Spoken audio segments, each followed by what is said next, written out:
On October 17 at 10:02 p.m., my doorbell camera caught my wife and my best friend slipping into my dark house like they were running a call, fast, quiet, practiced, and now I'm about to do what paramedics do best: collect the ugly evidence before anyone can lie their way out of it.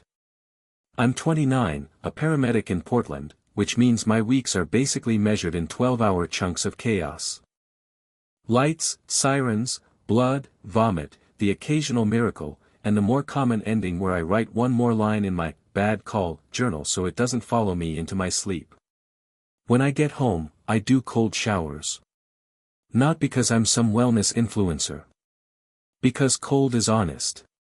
Cold doesn't care if you're tough or soft. It hits you the same, and for 30 seconds you can't think about the guy you couldn't save on Burnside or the kid whose mom kept screaming wake up like that was a medical intervention. And lately I couldn't stop thinking about the trash. That sounds insane, right? Like the start of some home renovation creepypasta. But it was the trash that started tapping me on the shoulder. My wife, Marin, had this habit: she'd take the kitchen bag out in the morning when she left for work. Coffee grounds, banana peels, the normal domestic boring stuff. Routine. Predictable. Safe. Then, a few weeks back, the bags started showing up late at night. Not, oh I forgot, late. Like 11:30 p.m. late. Like the bag is knotted tight and heavier than it should be late. Like it appears after Marin texts me working late and then adds, I might swing by the house for 10 minutes to grab something late. I'm used to patterns. In EMS, you learn fast, patterns keep you alive. If something doesn't match, you don't ignore it. You don't say, wow, weird, and keep walking into the scene. That's how you end up bleeding on someone else's carpet. So I noticed the pattern. Working late. Stopping by for 10 minutes. Trash bag appears. Late. The first time, I shrugged it off. I was on a night shift, running calls back to back, and my brain was pudding. People do weird stuff when they're tired. The second time, it pinged me. Not because of the trash itself, but because of the timing. It was always after that same phrase, 10 minutes, like she'd rehearsed it in the mirror and decided that number sounded harmless. 10 minutes is what you tell a person when you want them to stop asking questions. 10 minutes is what you tell dispatch when you're lying about how long it'll take to clear the hospital. 10 minutes is what you tell your husband when you need him to stay asleep and stay stupid. By the third time, I couldn't ignore it anymore. It was a Tuesday, the kind Portland does best, wet and black and cold enough that the rain feels personal. I'd gotten off a shift that was basically a highlight reel of human misery. I came home at 7:40 a.m., peeled my uniform off like a second skin, and stood under the cold shower until my teeth hurt. Then I did what I always do, I opened my bad call journal and wrote one line. Male, 52, cardiac arrest. Wife kept asking if he could hear her. He couldn't.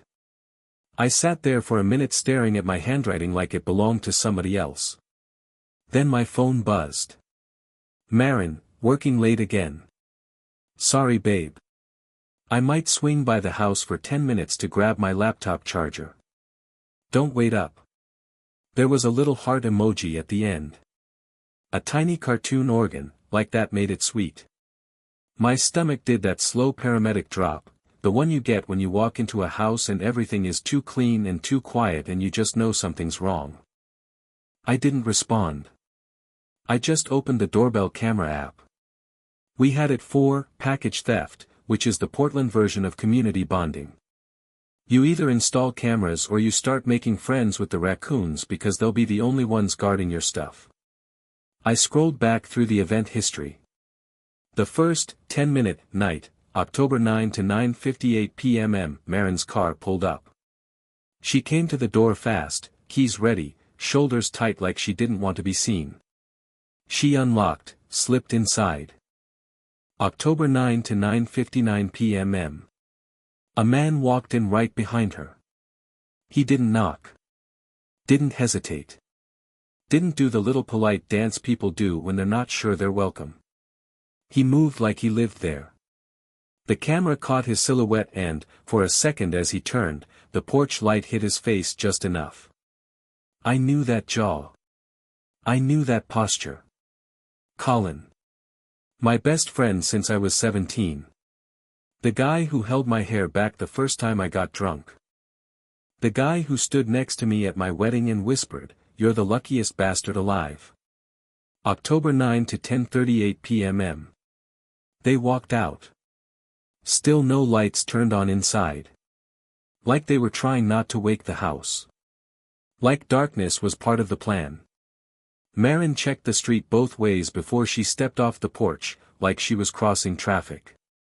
Colin followed her out close enough their shoulders almost touched. They didn't talk. No casual "good-night." No friendly space. They got into their cars and left separately, like two people who'd practiced leaving a crime scene.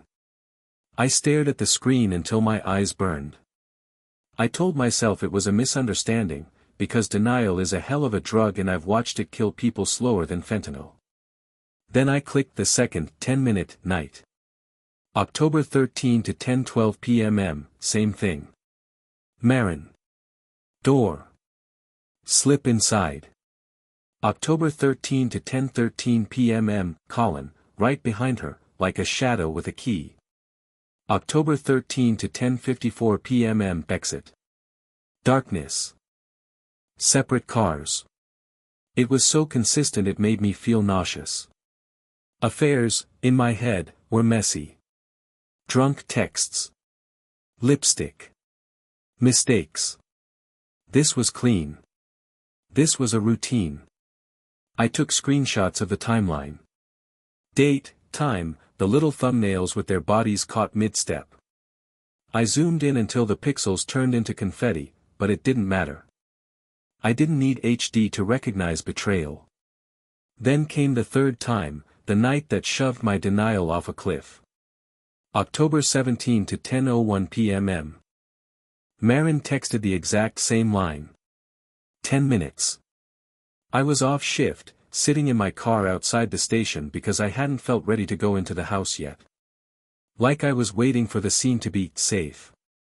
I opened the location sharing we'd had turned on since a hiking trip years ago, one of those, just in case, safety things you do when you love someone and don't want to imagine the worst. Her dot popped up. Home. I took a screenshot immediately, the map, the address, the little timestamp at the top. My thumb was shaking so hard I almost dropped my phone. Then I drove. I don't even remember deciding to. My body just moved, like muscle memory on a call, grab the bag, run the stairs, don't think too much. Portland at night is all wet reflections and red brake lights. I took side streets. I didn't want to be seen. Which is a sick joke, because I was literally driving to my own house like I was the one doing something wrong. When I turned onto our street, my headlights swept over the familiar shapes, our porch, our front window, the stupid yard gnome Marin insisted was ironic. And her car was there. Parked crooked, like she'd come in hot. And right behind it, half blocking the driveway the way he always did when he visited, Colin's truck. The same gray Tacoma with the dent on the rear bumper from when he backed into a pole and laughed like it was hilarious. I pulled over a house down, killed my lights, and just sat there breathing like I'd run a mile. My ears rang. My hands went numb around my phone. I took a photo through the windshield, her car by the curb, his truck in the driveway, our porch light glowing like it was any other normal night. Except it wasn't normal. It was my life, cracked open, guts out. I didn't storm up to the door. I didn't kick it in. I didn't do the dramatic movie thing where the betrayed husband catches them mid-act. Because I'm a paramedic, and I've learned something brutal, if you rush in without a plan, you become the second patient. So I sat there, in the dark, and I watched my house like it was a scene I'd been called to. And I collected what I needed, screenshots, timestamps, photos, because people lie when they're scared. And I already knew what Marin was going to say when I finally confronted her. She was going to look me in the eye and swear on everything holy that Colin had stopped by for 10 minutes. And I was going to prove that 10 minutes was a lie that lasted 40. And I wasn't done collecting evidence yet. I waited until 11:06 p.m. before I saw movement. That's the thing about sitting in your car outside your own house, time turns into this thick syrup. Every minute feels like an hour and every passing car makes your pulse kick like you're about to get toned out. Porch light glowed. Rain whispered on my windshield. My phone screen kept dimming and I'd tap it back awake like I was keeping a patient conscious. Then the front door opened. No lights inside. Just a slice of warm yellow spilling onto the porch, and Maren stepped out first, pulling her jacket tighter like she'd forgotten Portland is wet 9 months out of the year. Colin followed her. Close. Too close. He said something, I couldn't hear it, but she laughed, head tipping toward him like it belonged there. He touched her elbow. Not a friendly pat. A guided touch. Possessive in that casual way people are when they've been doing it long enough to forget it's visible. My stomach did that hard, hot twist. They separated at the curb like they were actors hitting their marks. Maren walked to her car. Colin went to his Tacoma. No lingering hug, no obvious kiss, nothing they'd get caught for. It was almost professional. Colin backed out first. His headlights swept across the wet street, lit up my dashboard for a second, and I ducked instinctively like an idiot. He drove off calm as a man leaving a barbecue, not a man leaving my marriage in pieces. Maren pulled away a minute later. And I just sat there. I could have gone in right then, alone in the house, and screamed into the darkness. I could have thrown open the front door and confronted her as she returned. But on scenes, you don't go charging into the unknown. You stage. You watch. You gather info. You pick your moment. So I drove around the block, parked where I couldn't see the house, and forced myself to breathe like I was teaching a panicked teenager how to do it. Inhale. Hold. Exhale. When I got home, I didn't go to bed. I took a cold shower until my skin went numb and my thoughts slowed down enough to line up in something like order. Then I opened my bad call journal and wrote, October 17th, marriage arrest. No AED available. Dark humor is a life raft. It doesn't save you, but it keeps you from swallowing water. Maren came in around 12:07 a.m.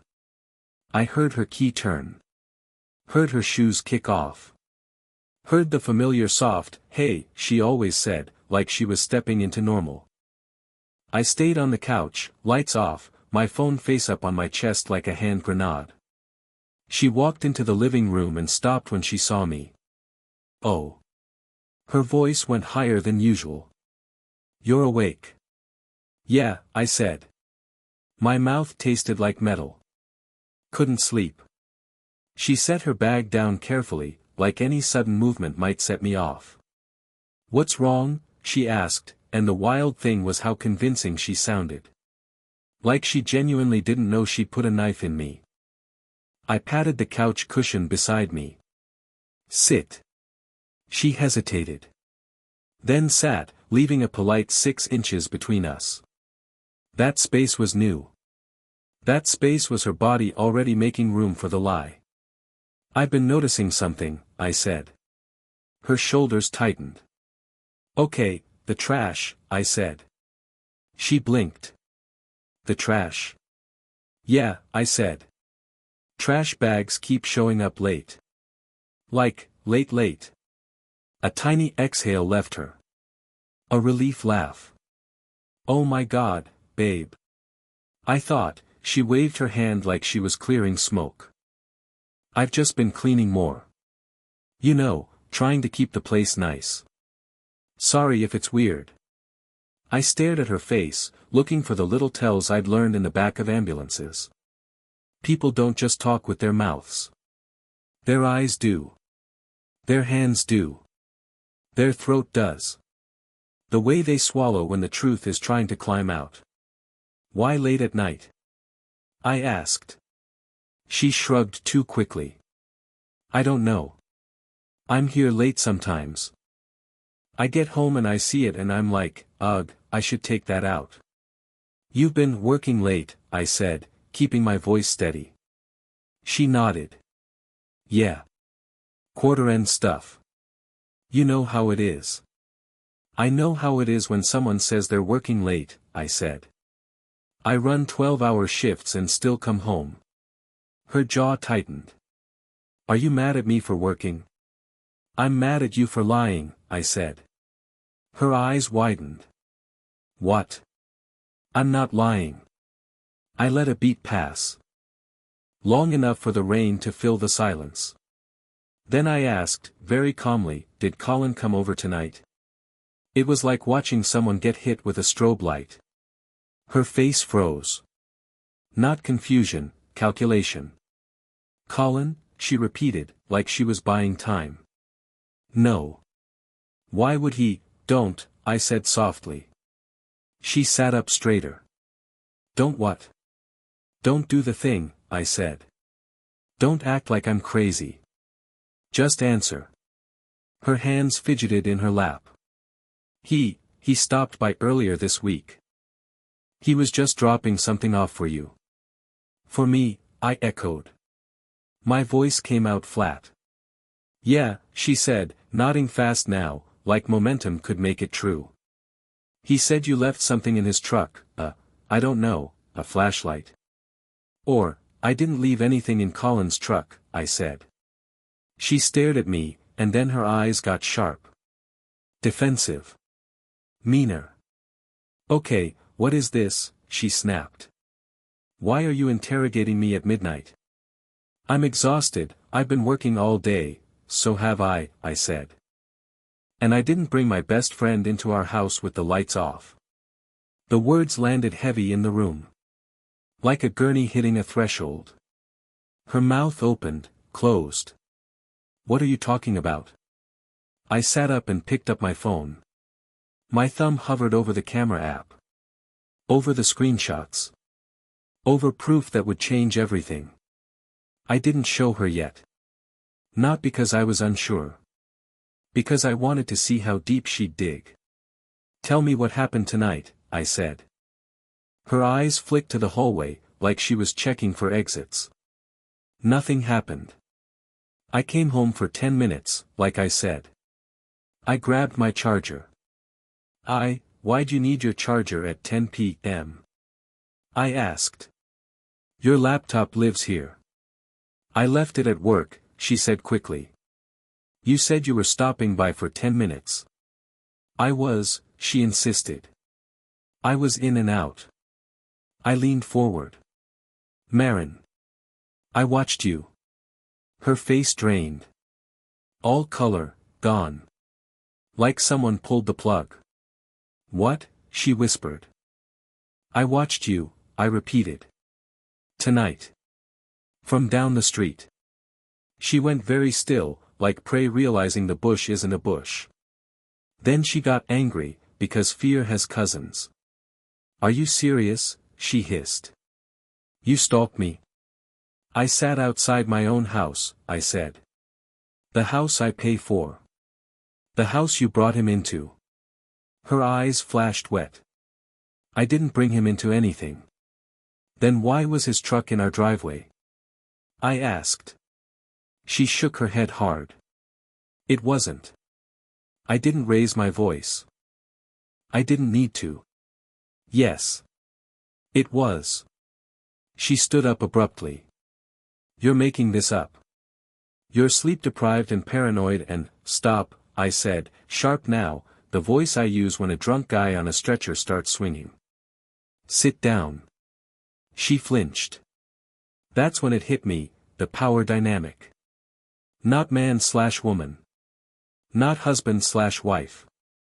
But someone who's seen real emergencies versus someone who's never had to hold pressure on a wound. I didn't want to be scary. I wanted the truth. She sat again, but farther away now, hugging her arms around herself. I don't know what you think you saw, she said, voice shaking, but Colin came by because I I needed help. Help with what? I asked. She looked at the floor. With stuff. Stuff, I repeated. Like what? The sink? The Wi-Fi? Your conscience. Her face tightened. Don't be cruel. Cruel, I said, and I laughed once, humorless. Okay. Sure. Tears started slipping down her cheeks, but she didn't wipe them. She used them like a shield. I've been lonely, she said. There it was. The classic. Lonely.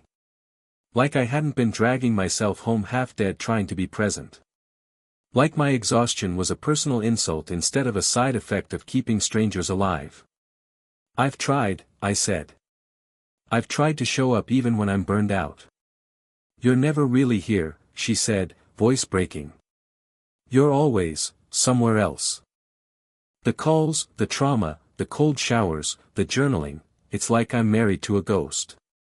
I stared at her. So you slept with Colin? Her head snapped up. I didn't, Marin, I said, and my voice went dangerously calm. Don't make me say it again. She swallowed. Her throat bobbed.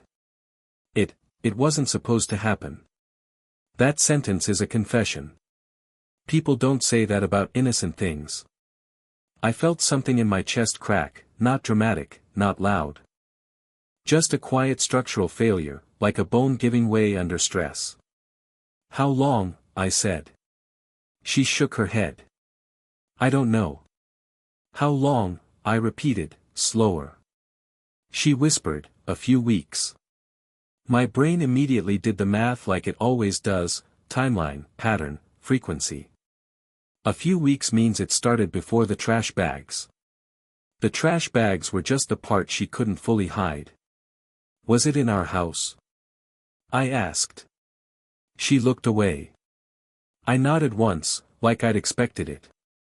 Like a medic reading a monitor that confirms what your gut already knew. Say it, I said. Her voice was tiny. Yes. I sat back. My hands were steady, which almost scared me more than shaking would've. It meant something in me had gone clinical. You turned off the lights, I said. She flinched, eyebrows pinching. What? You didn't turn on the lights, I said. Like you were trying not to wake the house. Like you were trying not to wake me. She started sobbing for real then, hands over her face, the kind of crying that's half shame and half panic. I'm sorry, she choked out. I'm so sorry, I didn't mean, people always mean it, I said quietly. They just don't mean to get caught. That made her look up, eyes red, fury cutting through. So what, you're going to ruin my life? Over a mistake. A mistake is grabbing oat milk instead of almond, I said. You invited my best friend into our bed. That's a choice. She opened her mouth, maybe to argue, maybe to beg. And that's when I finally lifted my phone, tapped the screen, and let the glow light up my face. I have receipts, I said. And you don't even know how many. Her breathing hitched. Because fear recognizes evidence. And I realized something in that moment, sitting in the dark living room with rain tapping the windows like impatient fingers. Marin wasn't crying because she hurt me. She was crying because she was about to lose control of the story. And I wasn't done taking notes. I didn't sleep. Not in the dramatic way where you stare at the ceiling until sunrise thinking poetic thoughts. I mean, I did that too, but mostly I was up in the kitchen at 2:14 a.m. with my laptop open like I was charting a mass casualty incident. Because once you know a person is lying, you stop listening to their words. You start tracking their behaviors.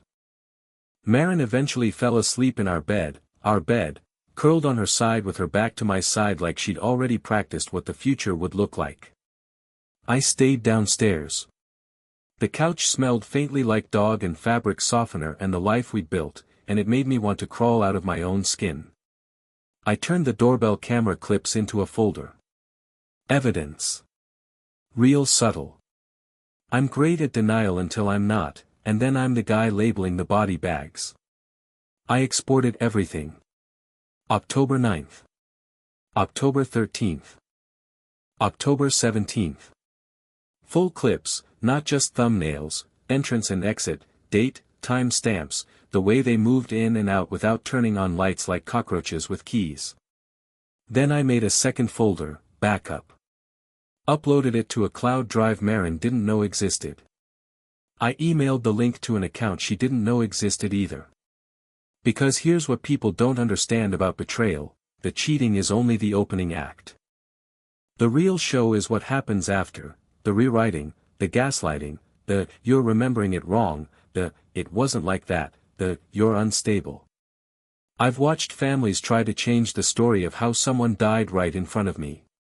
People do it with tragedies. They definitely do it with affairs. So I treated it like a call. Scene safety first. Evidence preservation. Document everything. At 3:03 a.m. I opened location sharing and took another screenshot, Marin's at home, timestamp in the corner, like a pulse ox reading. Then I went deeper. People don't just appear places. Phones record everything if you know where to look. It's creepy, honestly, how much of our lives are just data points waiting to be weaponized. I pulled up our shared iCloud account on my laptop. I wasn't hacking. I wasn't guessing passwords.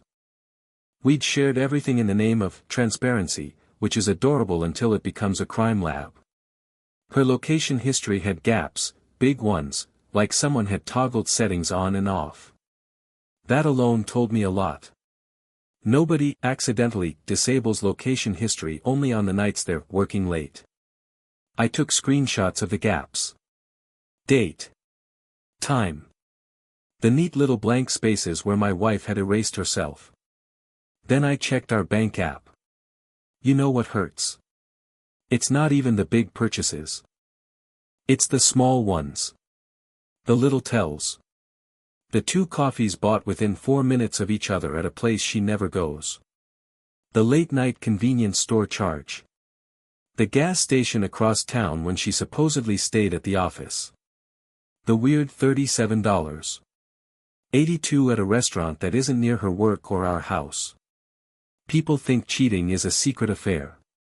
Half the time it's just bad accounting. I started a spreadsheet. I know. I'm becoming my father. But I needed clean lines. Date, time, charge, location notes by 4:15 a.m. I had 3 weeks mapped out like a crime scene diagram. There were patterns, certain nights, certain routes, certain charges. The same 10 minutes text always preceded the same little cluster of anomalies. At 5:02 a.m. my phone buzzed. Colin, yo. You good? Haven't heard from you. Been busy. I stared at his message until my vision tunneled. He typed like everything was normal.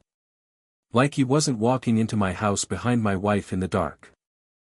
Like he wasn't the kind of infection that looks harmless until your vitals tank. I didn't respond. Instead, I opened his contact and scrolled up. Years of texts. Memes. Inside jokes. Plans for camping trips we never took because my schedule ate my life. Then I searched, Marin. My thumb hovered over the screen as if it was going to bite me. There were messages. Not explicit, not pornographic, nothing that would make a TV show writer high-five themselves. Just, familiar. Tell her I said hi. You guys still doing game night Friday? She okay? She seemed stressed. It read like a cover story written in real time. A man inserting himself into my marriage like he was checking on a patient, when really he was draining the blood. At 6:12 a.m. I heard Marin wake up upstairs. The floor creaked. A door opened. She was moving slowly, like she'd been hit by a truck of consequences. I stood at the sink and drank water straight from the faucet like a raccoon because my mouth was sand. She came downstairs in sweatpants and my hoodie. Mine. Always mine. Like ownership was a joke she could still tell. Her eyes were swollen. You didn't come to bed. No, I said. She hovered near the kitchen island like there was an invisible barrier. Can we talk? We did, I said, and tapped my laptop trackpad so the screen woke up. A grid of timestamps and screenshots glowed between us like a confession you could scroll. Her face crumpled. You're making a file. I'm making reality, I said. Because you're going to try to change it. I wouldn't, you already did, I cut in. You lied to my face for weeks. You told me 10 minutes like it was a lullaby. Her hands twisted together. I'm sorry. I'm sorry. I'll do anything, therapy, no contact, no contact, I echoed, and something sharp flickered in me. You've had contact. In my house. She flinched like I'd slapped her. I kept my voice level because if I raised it, I knew I wouldn't stop. What does Colin have on you? She blinked. What? What does he have? I repeated. Because you're protecting him. Even now. Your lies were designed to protect him. Not you. Her eyes darted away. He doesn't have anything. Then why him? I asked. Why my best friend? If you wanted to blow up our marriage, you could have picked literally any guy at a bar. You picked the one person who knew where every emotional bone in my body was. She shook her head, sobbing quietly. It just happened. I laughed, one short, ugly sound. Nothing just happens 3 times on camera. She reached for me, then stopped, like she remembered touch doesn't fix what touch broke. Please, she whispered. Don't tell anyone. Don't do this. And there it was. Not don't leave me. Not I love you. Not I'll change. Just, don't tell. People lie when they're scared. Marin was scared of consequences, not loss. I stared at her for a long moment, and then I said, I'm not doing anything impulsive. A flicker of relief crossed her face. Then I added, I'm doing it correctly. I left the house at 7:20 a.m. with my phone at 4% and my heart at about the same. I didn't go to work. I called out sick, which for me is like declaring a national emergency. My supervisor didn't even argue. She just said, okay. Go take care of whatever it is. I drove to a family law office downtown I'd Googled the night before. The building smelled like carpet cleaner and old paper. The lobby had fake plants trying their best. The attorney, Lynn, mid-40s, sharp eyes, looked at me like she'd seen my kind 1,000 times. You're the paramedic, she said after I introduced myself, glancing at my intake form. You're used to emergencies. This isn't one. It's a process. I almost laughed. It feels like an emergency. Of course it does, she said. But we're going to slow it down and make it survivable. I slid my phone across the desk. I have video. She watched a clip, Marin entering, Colin right behind her, and her mouth tightened. Good, she said simply, which is a weird thing to hear about your wife cheating on you, but I understood.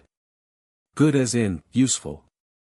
She started listing things in a calm voice, like giving discharge instructions, document everything.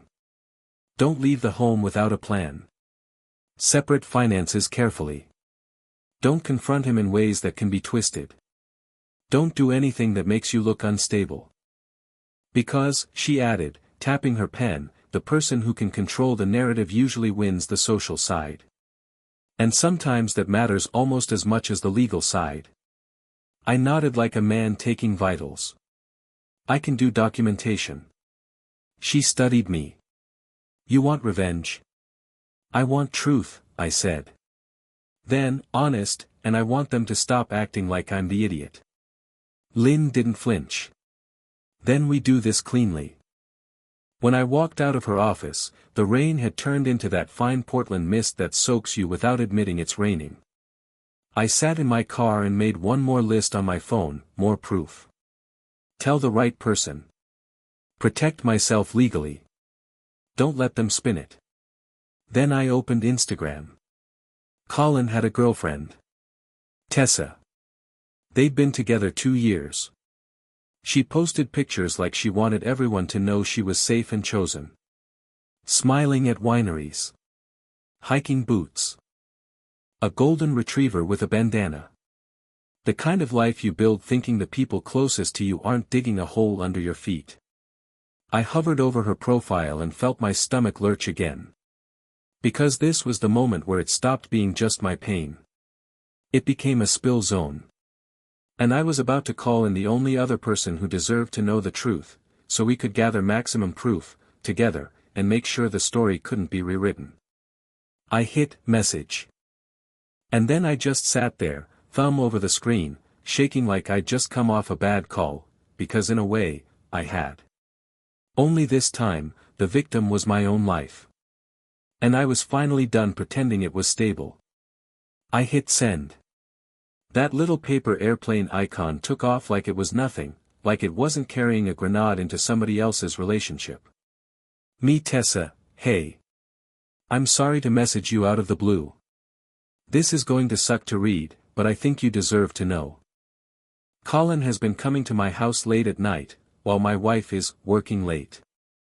I have doorbell camera footage with timestamps. If you want it, I'll share it. If you don't, I understand. But I can't not tell you. The second it left my phone, I felt sick. Like I'd just pushed AP and realized the rhythm wasn't coming back. I drove home on autopilot and parked in front of the house like it was a station I hated but kept getting assigned to. The porch looked normal. The gnome was still there, grinning like a little ceramic witness. My neighbor's porch light was on. Somebody was grilling even though it was raining. Portland people are feral like that. Inside, Marin was in the kitchen wiping an already clean counter. That frantic cleaning people do when their brain is screaming. Her eyes snapped to me. Where were you? She asked, too sharp, too fast. Lawyer, I said. Her face folded. You, already, yes, I said. Because this isn't a, let's see how it goes situation. This is a, you drove our marriage into a ditch and I'm not bleeding out in it, situation. She looked like she wanted to scream, but instead she just, deflated. Sliding down into a chair at the island, hands pressed to her forehead. I told you I'm sorry, she said, voice raw. I said I'd do anything. Anything except rewind time, I said. Anything except tell me before you did it the first time. She started crying again, this ugly, breathy crying like she couldn't find a rhythm. And here's what surprised me, it didn't make me feel better. I thought it would. I thought seeing her break would be this satisfying, gotcha, moment where the universe balances the scales. But watching her cry didn't heal anything. It just made the whole scene feel contaminated. Like even her grief was something I didn't know how to trust. Because I'd seen tears used as a weapon before. In ambulances, in living rooms, in hospital hallways. People cry for all kinds of reasons. Sometimes it's guilt. Sometimes it's fear. Sometimes it's just the body dumping stress. And sometimes it's the last tool in the box. I went upstairs to our bedroom and stood in the doorway. The bed was made. Pillows fluffed. Like she'd tried to reset the environment and pretend the damage was cosmetic. I opened my closet and stared at my uniforms hanging there, navy blue shirts, pants with the reflective strip, boots that still had dried blood in the seams no matter how much I scrubbed. I thought about all the times I'd come home wrecked and still tried to be gentle. Still tried to ask about her day. Still tried to be a husband instead of a walking siren. And I realized something that landed like a weight, I had been emotionally present the way I knew how. But she needed a different kind of presence, and instead of telling me, she found it in the one person guaranteed to destroy me. That's what hurt most. Not just the sex. Not just the betrayal. The selection. The precision of it. Colin knew my schedule. He knew which shifts were brutal. He knew when I'd be too dead to check my phone. He knew when I'd be on a call and couldn't respond to her texts fast enough to reassure her. He knew because he'd been my friend. He used that knowledge like a lockpick. My chest felt tight in that familiar way I've felt on scenes, when adrenaline's worn off and the quiet hits and suddenly you're aware of your own heartbeat like it's a problem. I sat on the edge of the bed and tried to name what I was feeling. In EMS, if you can name it, you can manage it. Shock. Anger. Grief. Humiliation. Nausea. Rage. And underneath all of it, this weird, cold emptiness, like someone had scooped out the part of me that believed in safety. I heard Maren come up the stairs slowly. She stopped behind me, like she was afraid to get too close. "Please," she whispered. "Don't tell people. Don't tell Tessa." My head snapped up. How do you know her name came out of my mouth? She froze. I stood and turned to face her. "Did you talk to Colin?" She swallowed. He texted me." "About what?" I asked. She looked down. "He said you seemed off.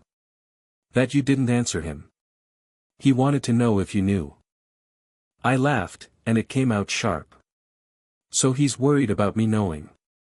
Not about what he did." Maren flinched. "Answer the question," I said. "Did he tell you not to tell anyone?" Her shoulders lifted in a tiny shrug.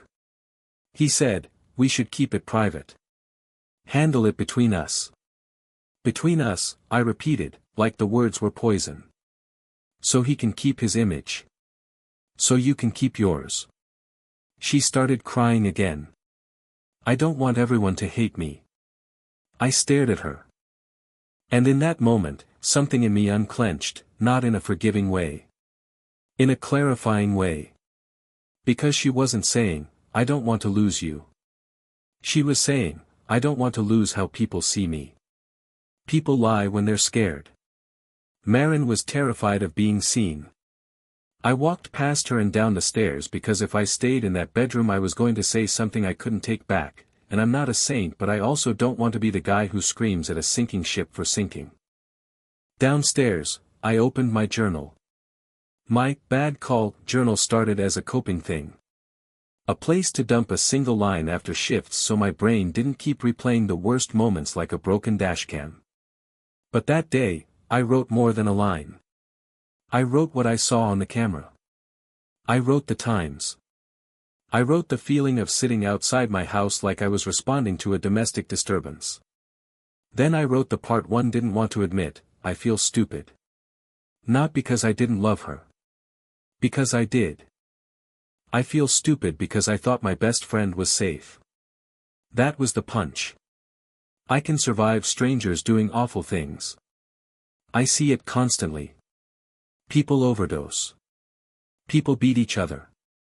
People lie about how injuries happen. People cheat. People abandon kids. People drive drunk and wipe out families.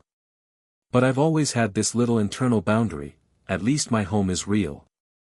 At least the people inside it are mine. And now. Home felt like a staged set. Like every warm moment I'd remembered had a camera angle I hadn't seen. The text started pouring in. First Colin again, "Colin, bro, you gotta talk to me. Whatever this is, let's not blow it up. Let's not blow it up." As if he hadn't already lit the fuse. Then Maren's mom, randomly, with a, "How are you?" that felt like a probe. That scared me more than Colin's message. Because it meant Maren had already started the soft launch of her narrative. The preemptive damage control. My stomach tightened. This was what Lynn meant. Control the story or get buried by it. I didn't respond to anyone. I went out back and stood under the covered patio, letting the cold seep through my hoodie. The air smelled like wet cedar and distant traffic. My brain did that thing it does after a bad call, when the images keep replaying and you can't stop the loop. Door opens. Colin walks in. Lights stay off. Door closes. 40 minutes. Door opens. Two silhouettes walk out. Over and over. I started shaking. Full body tremors, like hypothermia. And I hated it because I'm the guy who holds pressure on wounds. I'm the guy who talks people down from panic. I'm the guy who stays calm when other people lose it. But the thing about betrayal is you don't get to be the professional. You're just the patient. I sat on the concrete step and pressed my palms to my eyes until I saw stars. My throat burned. And then, finally, the sadness hit. Not dramatic sobbing at first. Just this slow leak, tears sliding down my face while I stared at the rain pooling in the yard. I wasn't crying because I wanted her back. I was crying because I wanted the version of my life I thought I had. I wanted to go back to being tired in a normal way. Burnt out from work, not hollowed out at home. My phone buzzed again. This time it was Tessa. Tessa, what proof do you have? My chest tightened. I stared at the message for a long time. Because sending her the footage meant crossing a line you can't uncross. It meant dragging her into the same storm. But she'd already been in it. She just didn't know it yet. I typed back, doorbell camera videos with timestamps. Location screenshots. Photos of their cars at my house. I can meet you somewhere public and show you. She replied almost instantly, today. Please. I exhaled hard, like I'd been holding my breath for weeks. I went back inside. Marin was on the couch, staring at the TV without watching it. She looked up when I walked in, eyes hopeful in that pathetic way people get when they think you might still save them. I'm meeting Tessa, I said. Her face went white. No. Please. Don't. I didn't yell. I didn't argue. I just said, love is action, Marin. And your actions have consequences. Then I grabbed my keys. As I walked out, I realized something else, something weirdly grounding. This pain was going to have phases. Like grief does. Like trauma does. Shock. Anger. Bargaining. Depression. Acceptance. I wasn't at acceptance yet. But I could feel the shift. Because once you stop asking why did this happen, you start asking what do I do now? And I knew exactly what I was going to do next. Tessa picked the kind of place people choose when they want to talk without being overheard but also don't trust silence. A coffee shop off Hawthorne with too many plants and the smell of espresso burnt into the wood. Rain ticking the windows like it was trying to get in on the gossip. I got there early and sat where I could see the door. Old habit. Scene awareness. In EMS, you learn to always know your exits. In betrayal, it turns out, you learn the same thing. When Tessa walked in, I recognized her immediately from her photos, bright eyes, athletic build, we hiked together energy. But in person, she looked smaller. Like somebody had reached into her and taken the part that stood up straight. She spotted me, hesitated, then came over and sat down hard. Okay, she said, voice tight. Show me. No small talk. No, how are you? Just triage. I slid my phone across the table and pulled up the folder. I didn't play the audio because there wasn't much, but the video was loud enough on its own. October 9th. 9:58 p.m. Marin slips in. 9:59 p.m. Colin follows. No lights. 40 minutes. Exit. Tessa watched with her hands clenched around her cup so tight her knuckles went white. She didn't cry at first. She just got very still. Then I switched to October 13th. Same pattern.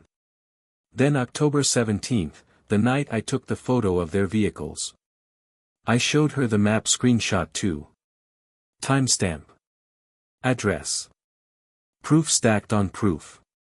Her lips parted like she wanted to speak and couldn't find the words. Finally she whispered, "That's our truck." The R landed heavy.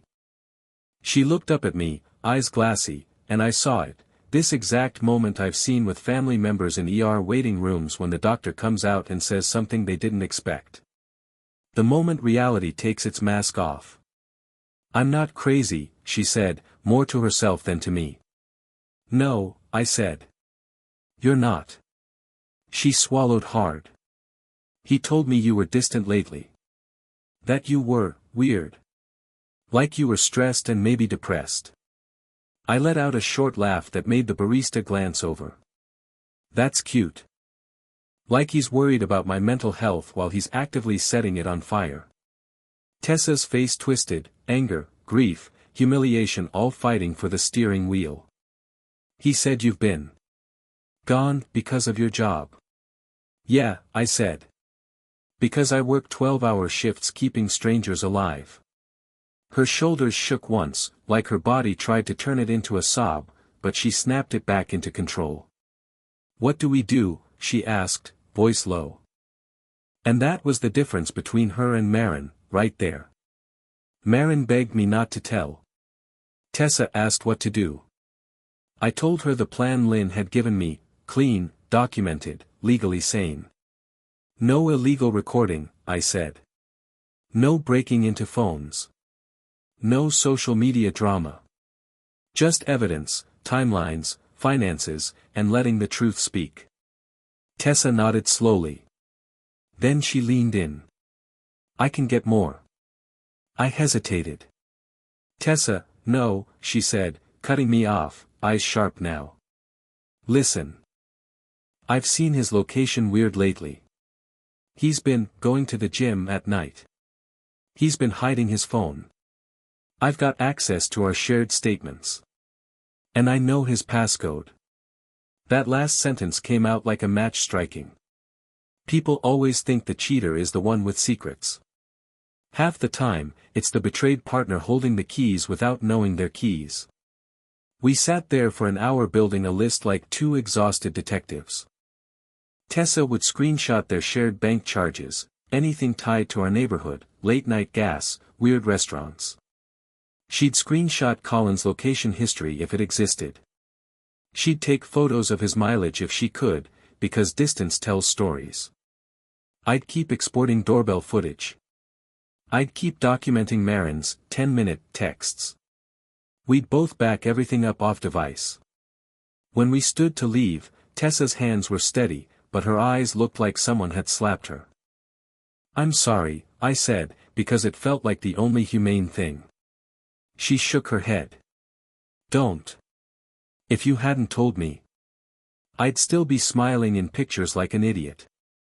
She paused, swallowing. "If he tries to spin it, will you tell me?" "Yeah," I said. "If either of them tries to rewrite anything, you'll know." Outside, the rain had turned into that fine mist again, soaking my hair, clinging to my jacket. I felt weirdly calm walking back to my car, like once the truth is out in the open, your nervous system stops sprinting in place. Then my phone buzzed. "Marin, where are you?" I stared at the message for a second, then typed back, "Doing paperwork." Because in a way, I was. When I got home, Marin was waiting in the living room like this was an intervention and I was the one with the problem. Her face lit up with hope the second she saw me.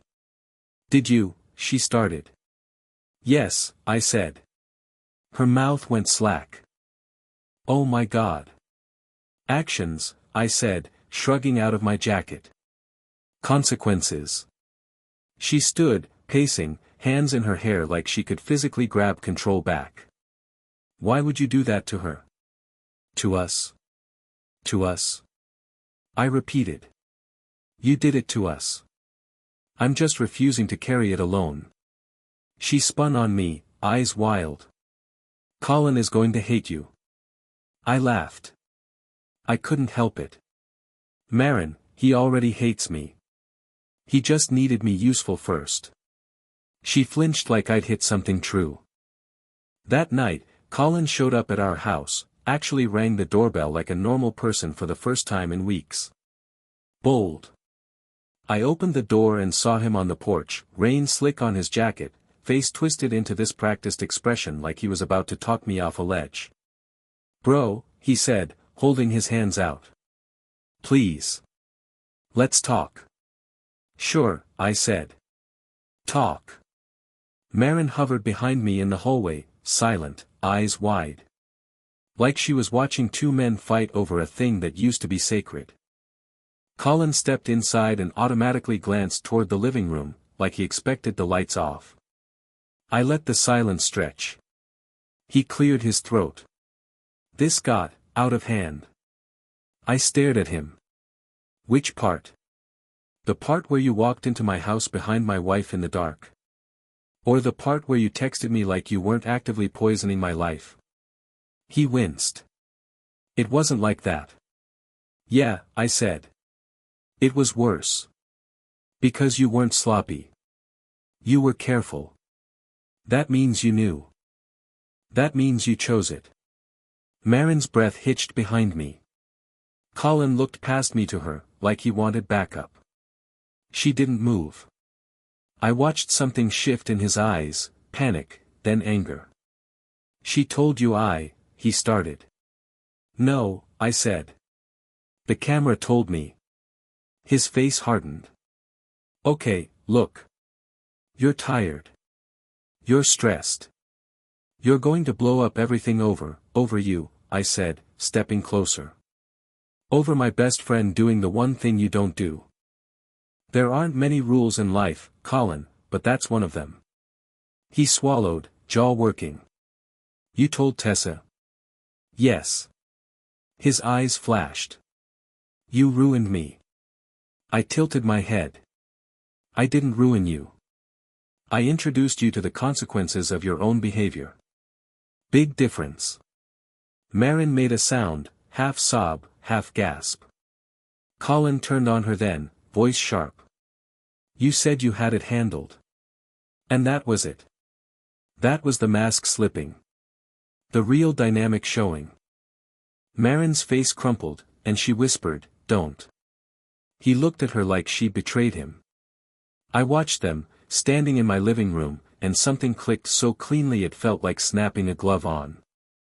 They weren't star-crossed lovers. They were co-conspirators. And I was done being the cover. "Get out," I said. Colin stared at me. "Come on, man. Don't be dramatic." I stepped closer, voice quiet. "Get out of my house before I say something that makes you forget you ever had a best friend." He hesitated, just long enough to decide I meant it, then he stormed out into the rain.